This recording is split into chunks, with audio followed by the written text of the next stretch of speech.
On March 31, 1945, American troops at Frankfurt Airfield watched in confusion as an unidentified aircraft circled overhead. They couldn't tell if it was friend or enemy. The pilot was desperately trying to land a jet that wouldn't put its landing gear down. Inside the cockpit sat a German test pilot who'd been waiting months for this exact moment, risking execution to deliver Hitler's most advanced weapon straight into American hands. But the wildest part of this jet story wasn't the war itself. It was what happened after. It's a story of how a weapon of the Third Reich became the grandfather of American air power. What if I told you this revolutionary aircraft kept flying for another 6 years under a completely different flag, and that right now, in 2024, you can still see one tear through the sky at air shows? This is the true story of what happened to the Me-262 after World War II. Let me paint the scene for you. It's Good Friday, 1945. Hans Fay, a 57-year-old Messerschmitt test pilot with over 11,000 flight hours, has been handed orders to ferry a factory-fresh Me-262 to safety before Allied forces capture it. He's one of 22 pilots tasked with moving these jets from the assembly plant to a more secure location. But Fay has other plans. For months, he's been waiting for his chance to defect. The problem: his elderly parents live in a small German town, and he knows the authorities will execute them the moment he betrays the Reich. He's trapped, sitting on the world's most advanced aircraft, watching Germany collapse, unable to make his move. Then, word reaches him. American forces have captured his parents' town. They're safe. This is his moment. At 1:45 p.m. on March 31st, Fay fires up the jet engines and takes off. But immediately, something goes wrong. The landing gear won't retract. He cycles it again and again. Nothing. The gear is stuck down. Now, he's got a critical decision. Try to land near his hometown on a small airfield with a malfunctioning jet, or head for Frankfurt's larger Rhine-Main airfield, where there are actual runways and emergency equipment. He banks toward Frankfurt. Picture American troops on the ground, squinting up at this strange silver aircraft with its wheels stuck down, unable to identify it. Is it German? Is it American? Nobody knows. They're tracking it with their weapons, fingers on triggers. Fay carefully surveys the bomb-cratered airfield, picks the only usable runway strip, and brings the unpainted jet in for what military reports called a perfect landing. He climbs out of the cockpit, hands raised. The Allied forces suddenly realize what they're looking at. A brand new Messerschmitt Me 262, the world's first operational jet fighter, delivered gift-wrapped with a test pilot who knows everything about it. This single aircraft, designated work number 11711, would become the most tested Me-262 in American history. It would fly more test flights than any other captured example. And here's the tragic irony. After surviving the entire war, after Hans Fay's dramatic defection, after countless test flights, but I'm getting ahead of myself. We need to talk about what happened in those first chaotic weeks after Germany surrendered. The moment Germany fell, a secret competition began between the Allies. This wasn't about winning the war anymore. The war was over. This was about winning the next 50 years of aviation. Enter Colonel Harold Watson. This guy was straight out of a comic book. Literally, he wore a white silk scarf, a shiny brown leather jacket, and walked around like he owned the sky. Years later, people would claim he was the real-life inspiration for Steve Canyon, the comic book fighter pilot hero. Watson never denied it. The Army Air Forces put him in charge of Operation LUSTY. Yes, that's the real name. It stood for Luftwaffe Secret Technology. But, come on, they knew what they were doing with that acronym. Watson assembled a team of hotshot test pilots, engineers, and mechanics who became known as Watson's Whizzers. Their mission? Fan out across Germany, find every Me-262 they could, get them flyable, and ship them to America before the Soviets grabbed them. Here's the crazy part. They were competing against 32 other Allied intelligence teams doing the exact same thing. One day, Watson storms into Lieutenant Robert Strobel's office. White scarf, flowing naturally, throws some papers on his desk and barks, "This is all we know about the Me-262. I want you to draw field gear and go to Lechfeld, Germany. I want you to train pilots to fly it and crew chiefs to maintain it." Then, he just spins around and leaves. Strobel's thinking, wait, what? The next day he's on a C-47 heading to Germany. When Watson's team reaches Lechfeld Airfield outside Augsburg, they hit the jackpot. 25, relatively intact, Me-262s, including the Holy Grail, a two-seat trainer. But there's a problem. These jets have been bombed, sabotaged, and booby-trapped. The team discovers explosive devices hidden in cockpits. GIs are so eager to examine the aircraft that they accidentally tear the nose gear off one jet while trying to tow it. And nobody on the American side knows how to fly these things. So, they make a deal with the enemy. 2 German test pilots agree to help. Ludwig Hoffmann, nicknamed Willy, and Karl Bauer, called Pete, Messerschmitt's chief test pilot. These are the guys who taught Luftwaffe aces how to fly jets. Hoffmann had even met Charles Lindbergh before the war. The Americans give one of the captured jets a nickname, Vera, after the sister-in-law of Staff Sergeant Eugene Freiberger, one of the guys working on the aircraft. On June 9, 1945, the training begins. Get this. Watson's pilots learn to fly the Me-262 with exactly 7 minutes of in-flight instruction in the two-seat Vera. 7 minutes. These are guys who've been flying P-47 Thunderbolts, heavy rumbling propeller fighters. Now, they're about to solo in a jet for the first time. No pressure. The next day, June 10th, 9 Me-262s line up for the ferry flight to France. For 5 of the American pilots, this is their first time soloing in a jet. One of them, Lieutenant Strobel, can't resist showing off at the end of his test flight. He performs a vertical barrel roll. General Karl Spaatz watches the demonstration. Afterward, he turns to Watson and says, "How? That's a wicked airplane. Wicked. Wicked." I'm sure glad they screwed up the tactical use. The team even creates their own unofficial patch. Donald Duck riding a jet engine around the globe with Watson's Whizzers written underneath. They ferry the jets to Cherbourg, France, where the British loan them HMS Reaper, an aircraft carrier, to ship everything to America. The jets arrive at Wright Field in Ohio, where American engineers are about to discover something that will blow their minds. When engineers tear apart these captured Me-262s, they realize something terrifying. Germany was 5 to 10 years ahead in jet technology. The swept wings, not just for looks, the wing slats, genius. The underslung engine nacelles, solving problems American designers didn't even know existed yet. North American Aviation assigns engineer Edgar Schmood to study the captured Me-262 manuals. One engineer, Larry Green, literally learns German just to read the technical documents. The result? The F-86 Sabre, the legendary jet that would dominate Korean War skies. Look at an F-86 and an Me-262 side by side. The family resemblance is unmistakable.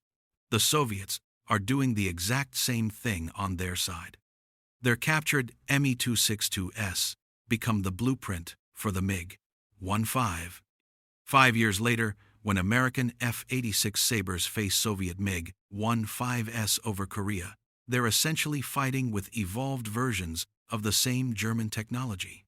But remember Hans Fay's jet, the one he defected with on Good Friday, that factory-fresh Me-262, work number 111711, becomes the workhorse of the American test program. It flies more test missions than any other captured jet. Then, on August 20th, 1946, test pilot Lieutenant Walter J. McCauley takes it up for another routine flight near right field. At 12:40 p.m., one of the engines catches fire. Macaulay slows the aircraft to 150 miles per hour, pulls the canopy release, and bails out over rural Ohio. As he jumps, the back of his head bumps the tail, knocking his helmet off. His parachute buckle cuts his chin during the opening, and he sprains his ankle landing in a cornfield. The jet, now pilotless, noses up into a near stall, banks left, and spirals into the ground near Lumberton, Ohio. The most historically significant Me-262 to fall into Allied hands, the jet Hans Fay risked his life to deliver, is completely destroyed in a cornfield 2 miles from where Macaulay lands. Total flight time, just 13 sorties. But the story doesn't end there, not even close. While American and Soviet engineers are reverse engineering the Me-262, something unexpected is happening in Central Europe. During the war, Germany had forced Czechoslovakian factories, particularly the massive Avia plant near Prague, to manufacture Me-262 components. When the war ends, the Czechs discover they're sitting on a gold mine: complete airframes, spare engines, tools, jigs, and even buckets of original German RLM-2 paint. They make a bold decision. Why reverse engineer when we can just finish building them? In August 1946, chief test pilot Antonín Kraus takes the first Czechoslovakian-built Me-262, now called the Avia S-92 Turbina, on its maiden flight. It's identical to the German original. Same 430mm cannons, same Jumo 004 engines, now called M4S, same swept wings. Some are even painted with captured German paint. Over 4 years, Avia hand assembles 12 aircraft, 9 single-seat S-92 fighters, and 3 two-seat CS-92 trainers. Each one takes approximately 7,000 man-hours to build. In 1950, something remarkable happens. Czechoslovakia forms the 5th Fighter Flight, an all-jet fighter squadron equipped entirely with S-92s. These are the same jets that terrorized Allied bomber crews 5 years earlier, now flying peacefully under a different flag. But by 1951, the era of the Me-262 finally ends. The Soviet Union starts supplying Czechoslovakia with MiG-15s, jets that are ironically influenced by the Me-262, but far more advanced. The S-92s are retired, with most becoming training aids at aviation schools. The last operational Me-262 style jet fighter flies its final mission in 1951, 6 years after Germany surrendered. Fast forward to 1993. A group of American aviation enthusiasts launched the Me-262 project with an audacious goal: build new production Me-262s using original blueprints.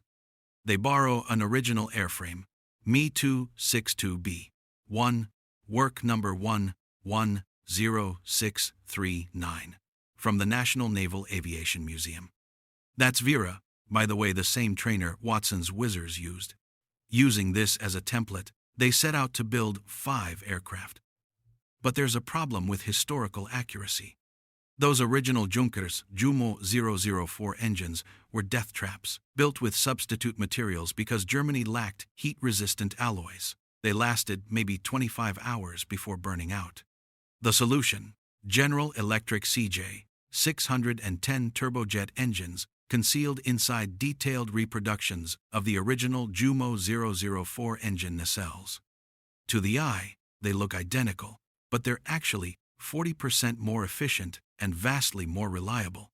On December 20, 2002, the first replica takes flight. During the second test flight, the first attempt to cycle the landing gear in flight, disaster strikes. The gear won't come back down.